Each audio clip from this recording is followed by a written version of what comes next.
The reason why so many manufacturers decided to launch new SUV models in New York is simple.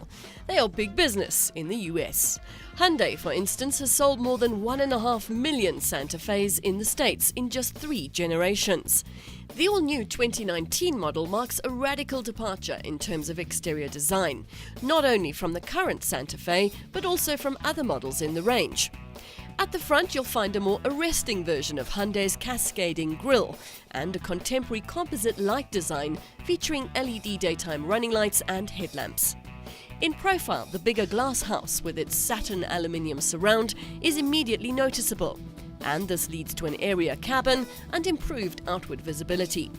New Santa Fe has grown marginally in all directions, but not by much so as not to overlap with the all-new 8-seater SUV that's currently under development.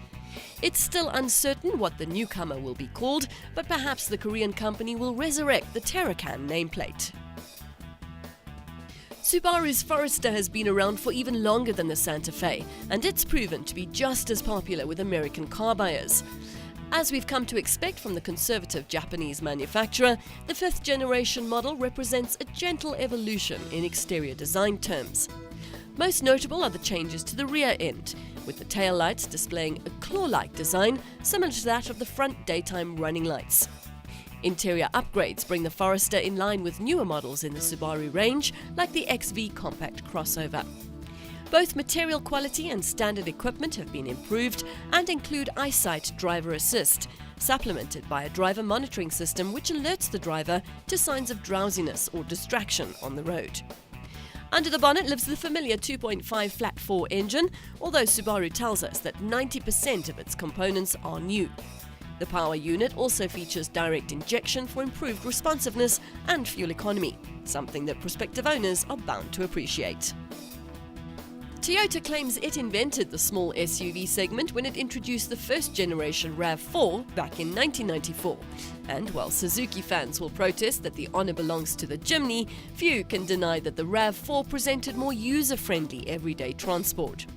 The 2019 version stays true to the original spirit of get up and go, even though it can no longer be classified as small.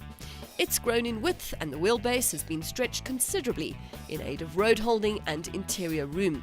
The styling of the new RAV4 is sure to remain a talking point for some time to come. Each body panel is said to possess a sophisticated twist, and while there can be no denying the overall visual impact, one has to wonder if at least some panels shouldn't have been left untwisted.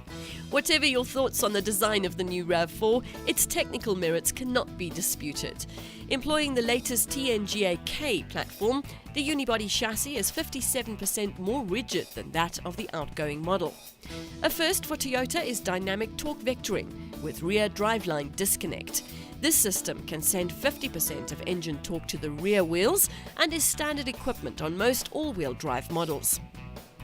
And finally, what would a major international motor show be without concept vehicles? This year, Volkswagen stole the show in New York with the Atlas Cross Sport. Essentially a 5-seater version of the Atlas, which is already on sale in the US, the Cross Sport features a steeply raked rear windscreen and LED daytime running lights, incorporated with the grille crossbars. VW describes the concept as a near-production model, and one can only hope that not too much will change by the time it hits the showroom floor.